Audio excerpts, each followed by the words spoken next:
আসসালামু আলাইকুম রহমতুল্লাহ। প্রিয় দর্শক, স্ক্রিনে একটা আপনারা দৃশ্য দেখতে পাচ্ছেন।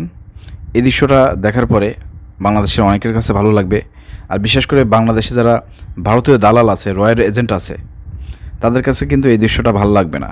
আপনারা এখানে দেখতে পাচ্ছেন পাকিস্তানের পররাষ্ট্র সচিবের প্রতিনিধি সহ বাংলাদেশের সরকারের প্রতিনিধিদের একটি মিটিংয়ের ছবি আপনারা দেখতে পাচ্ছেন। তো এখানে প্রিয় দর্শক, খুব গুরুত্বপূর্ণ বিষয় নিয়ে আলোচনা হয়েছে, এগুলো সবার জানা দরকার।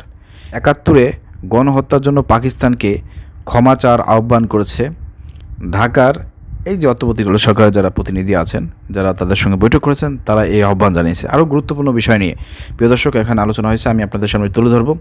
নিউজটি করেছে কালবেলা। দেখেন, অনেক গুরুত্বপূর্ণ তথ্য আছে, আপনার ভিডিওটি শেয়ার করবেন।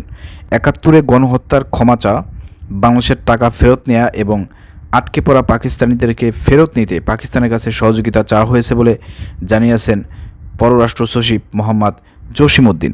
বৃহস্পতিবার ১৭ এপ্রিল বিকেলে বাংলাদেশের সফররত পাকিস্তানের পররাষ্ট্র সচিব আমনা বালুচের সঙ্গে বৈঠক শেষে এই তথ্য জানানো হয়েছে।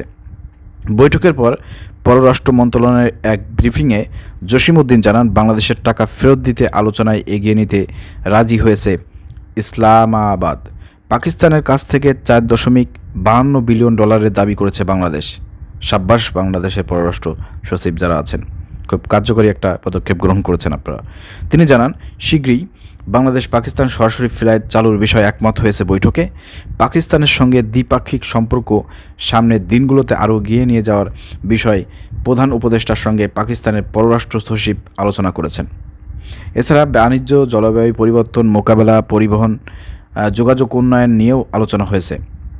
আটকে পড়া পাকিস্তানিদের ফেরত নিতে আলোচনা হয়েছে। দুই দেশের সম্পর্ক মজবুত করতে দ্রুত অনিষ্পত্তি ইস্যু সমাধানের তাগিদ দিয়েছে ঢাকা। আগামী ২৭ ও ২৮ এপ্রিল পাকিস্তানের পররাষ্ট্রমন্ত্রী ঢাকা সফর করবেন বলেও জানিয়েছেন মোহাম্মদ জসিমউদ্দিন। পাকিস্তানের পররাষ্ট্র সচিব আমনা বালুচ জানিয়েছেন, অমীমাংসিত ইস্যু নিয়ে অভ্যন্তরীণ আলোচনা অব্যাহত রাখা হবে। জাতীয় স্বার্থের কথা মাথায় রেখে প্রতিবেশী দেশের সঙ্গে স্থিতিশীল সম্পর্ক এগিয়ে নিতে চায় বাংলাদেশ। দুই দেশের মধ্যে নিয়মিত যোগাযোগ থাকলে দ্বিপাক্ষিক সম্পর্ক উন্নয়ন ও জোরদার করা সম্ভব। এদিকে যুক্তরাষ্ট্রের প্রতিনিধি দলের সঙ্গে বৈঠক বিষয়ে পররাষ্ট্র সচিব জানান, যুক্তরাষ্ট্রের উচ্চ শুল্ক আরোপের বিষয়ে উদ্বেগ জানিয়েছে বাংলাদেশ।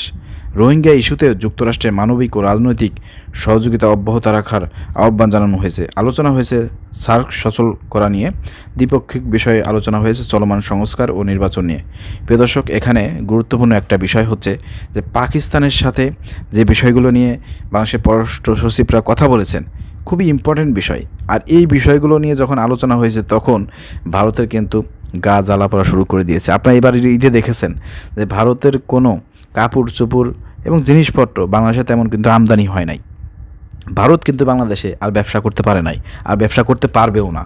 কারণ ভারতের যে বন্ধু ছিল আওয়ামী লীগ, যারা পাকিস্তানের সাথে সবসময় সম্পর্ক ত্যাগ করে শুধুমাত্র ভারতের সাথে সম্পর্ক রেখে তাদের সঙ্গে ব্যবসা বাণিজ্য করেছে, এবং ভারতের একটি বাজার হিসেবে ভারতকে ব্যবহার করার সুযোগ করে দিয়েছে আওয়ামী লীগ। সেই আওয়ামী লীগ কিন্তু পতন ঘটে গিয়েছে।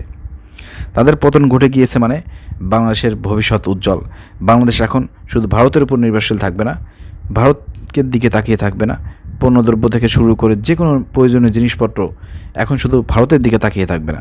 এখন তাদের বন্ধু রাষ্ট্র রয়েছে পাকিস্তানের সাথে সম্পর্ক উন্নয়ন হওয়ার কারণে কিন্তু ভারত কিন্তু চাপে পড়ে গিয়েছে। ভারত কিন্তু রিসেন্টলি বাংলাদেশকে বলেছে, তারা বলেছে যে আমরা ওই বাংলাদেশের সাথে বেশি একটা ঝামেলা করতে চাই না, ব্যবসা বাণিজ্য নিয়ে বেশি একটা ঝামেলা করতে চায় না। তার মানে কী বুঝলেন? এখানে ভারত হার মেনেছে। কারণ যখন বাংলাদেশের কাছে ভারত ছাড়া বিকল্প যখন রাস্তা থাকবে, তখন কিন্তু ভারত বাংলাদেশের উপর নমনীয় হবে।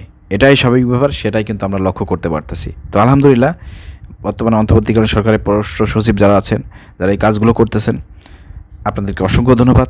পাকিস্তানের সাথে সম্পর্ক সুদৃঢ় হলে পারে, ব্যবসা বাণিজ্য এবং ফিলহাল চালু হয়ে গেলে পারে, ইনশাল্লাহ বাংলাদেশ আরও উন্নত হবে। বাংলাদেশ তখন আর ভারতের দিকে তাকিয়ে থাকবে না, আর ভারতও তখন বাংলাদেশের উপরে নমনীয় হবে, এবং দেখা যাবে যে তখন আমাদের দ্বিপাক্ষিক যে চুক্তিগুলো আছে, দ্বিপাক্ষিক যে স্বার্থ আছে, সেগুলো কিন্তু বজায় থাকবে। আশা করি বুঝতে পেরেছেন প্রিয় দর্শক, খুবই ভালো লেগেছে। আর বিশেষ করে ৭১-এর জন্য ক্ষমা চাইতে বলেছে, তারা ক্ষমা চাইবে। ২ নম্বরে যে টাকা বিলিয়ন যে ডলার টাকা পাবে পাকিস্তানকে, সে টাকা ফেরত দিতে হবে, সেটাও জামাত ইসলাম সেটা কিন্তু বাংলাদেশ সরকার কিন্তু দাবি করেছে। সেখানেও কিন্তু পাকিস্তান রাজি হয়েছে, যে বিষয়ে আলোচনা চলবে, ইনশাল্লাহ আমরা ফেরত দেবো। খুব সুন্দর সম্পর্ক করুন, কোনো সমস্যা। দেশের জনগণ পাকিস্তানের এবার ঈদে আপনারা দেখবেন যে সারা বাংলাদেশে পাকিস্তানি ড্রেস এগুলো কিন্তু মানুষ ক্রয় করেছে। তো ব্যবসা বাণিজ্য কিন্তু ভালোই হচ্ছে পাকিস্তানের সাথে বাংলাদেশের। আর ভারতের দিক দিয়ে ডাউন খেয়ে দেবে, আর ভারত ডাউন হোক এটাই কিন্তু দেশের জনগণ চাই। আপনি চান না? চাইলে একটু কমেন্ট করে জানাবেন। ধন্যবাদ। আসসালামু আলাইকুম রহমতুল্লাহ।